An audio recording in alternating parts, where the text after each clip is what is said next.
Welcome back to the Restaurant Show. We are joined now by Nicholas Mattioli, who joins us from Novanta. And as always, we are so pleased to have you. Thank you so much for having me. Well, we are excited because we're always excited to see what you're going to do. Yep. So, Rotolo. Yep, more cheese as usual. Back to the mozzarella again. Love it. Here's some mozzarella I just made. I did have to make it a little bit ahead of time for time reasons here. But what we're going to do here is make what I nickname Italian sushi, because it's going to be a rolled up dish, something that you wouldn't normally see, certainly in the United States, when you expect to have Italian food. So this is the house-made cow's milk mozzarella, and I'm just simply pinning this out. Look at that. That's so beautiful, that mozzarella. I don't think I've ever seen you actually roll it out like this. This is kind of cool. Usually balled up, or people will braid it, and so many different things you can do with it once you really work with the product. So, beautiful. So how did you learn? You've learned all these kinds of cool dishes over the years. How did this one come about, or how did you learn to do this one? This is from my pizza master, Roberto Capruccio. He's out of New York now, is where he does business, but consultant all around the country for Neapolitan pizza. Okay. And he is simply a master at it. I mean, it's fantastic stuff this guy can make. So he taught me this the same time I learned how to make mozzarella. Okay. So what we're going to do here is put the prosciutto on. And you sliced this for us one day. Yes, that big monster slicer. Yeah, it is wild how thin and just gorgeous that looks. Yeah, thank you. Super thinly sliced. I would slice a finger off. I don't know how you did that, but you're the master. That's why we have you do this. Appreciate it. Yeah, this is more of the prosciutto di Parma, as you mentioned. Parma, Italy, if you didn't see the prior episode. So this was also cut on the meat slicer earlier, about 2 hours ago, just to get as much prep work done as we possibly could, because, you know, with the time crunch and all this. But that's right. Well, your dishes are pretty involved too, and because you do everything by hand, and you know, it's just sometimes you gotta speed up the process a little for us TV folks, but it looks great. What I like to say is we do slow food fast. And you know, this is going to be done in the morning, so you have as much time. You don't need to rush it. You can use fresh off the slicer prosciutto, which is what we do for all of our dishes. Yeah. But so now what we're going to do. What kind of leaves are these? This is arugula. Okay. In Italian, which means rocket. Okay. So we have all these fun, fancy names. We've got our mozzarella, our prosciutto, and our arugula so far. Yep. It sounds like a test, but that's okay. So this is forming the rotolo, where it gets its name. This is the roll. So now this dish, it does need to kind of set a little bit in this shape here a bit more, but we're going to cut it up right away. Awesome. So this now is what I see why you call this the Italian sushi. Yeah, okay, exactly. It really looks like a roll. Yep. The seaweed is the cheese, but you know. So these ends, which are nice, who the person making it usually eats these. That person's always a lucky guy, so that's us today. All right. So we'll get rid of those just to show you, you know, what it looks like from the side there. Cool. I'll grab a plate. We can put this on as well. That's really quite pretty. Even the ends, the throwaways are good looking. They're the best part because they're going to have less cheese, more of the filling. Oh, My favorite parts is personally the filling. Yeah. But if I wanted to do just cheese, I just order a matzo ball and dip it in olive oil. Sure. Well, there's really no shortage of anything it looks like in any of those things. Every bite's going to have something. That's which true. Is good.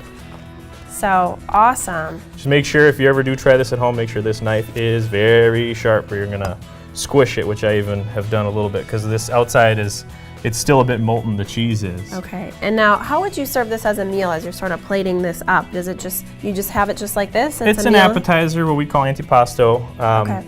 I would do it with maybe a little bit of bread and some olive oil, balsamic. Just make sure though, you know, with Italian meals, everyone thinks here in the US you got to serve with bread before every meal all the time.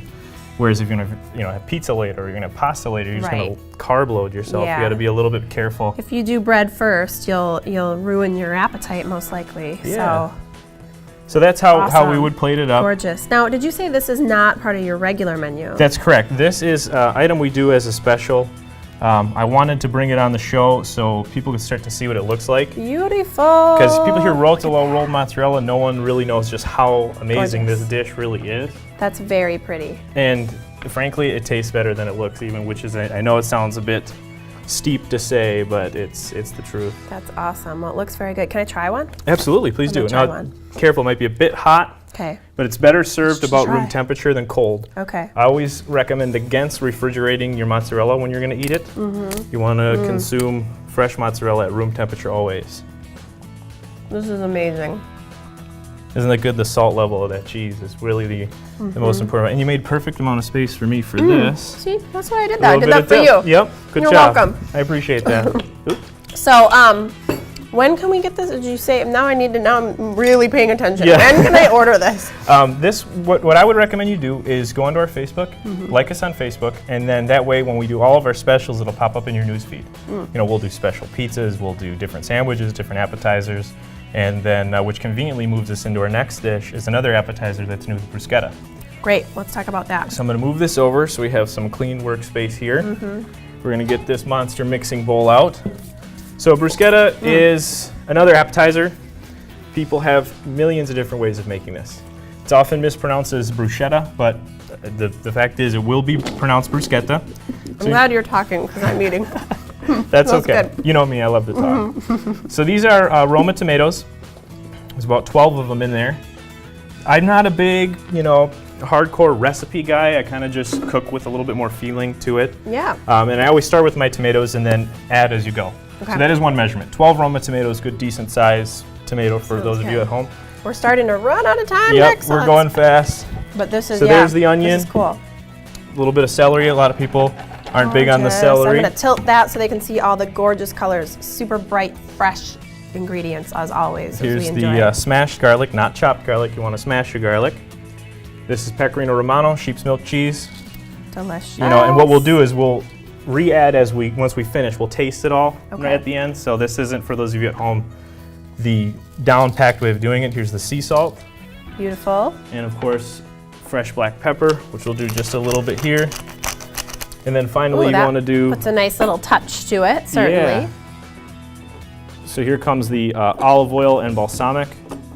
With all your olive oils and balsamic, you want to go 1/6 balsamic, Okay. and then the rest olive oil. So you don't want to do too much, or you're going to over sweeten all of your dishes. You can always add. Remember, you cannot remove. And then That's a good tip, right? You Yeah. can't take it out of the dish once it's in the dish. correct. Absolutely. So And then you've got your bread and Yep. you serve it all up. Gorgeous, gorgeous, So we'll just do a quick mix here for you. Now it is still missing the basil, so I always recommend do a little basil or whatever herbs you like. Okay. But just so you guys get a chance to see what this is going to end up looking like. Look at that. And this is the bread that you see here is a baguette that I make every morning. I make about 10 of them. Call it an Italian style baguette. We can sell buy that. these as well. Yep, these Absolutely. are you sell these for $2 before taxes. Perfect. So, delicious bruschetta. You can buy the bread. Love the Rotolo. Thank you. Is that good? Awesome. Very good. We'll have you back, as you know, Nick. Stay right there. We got more Restaurant Show after the break.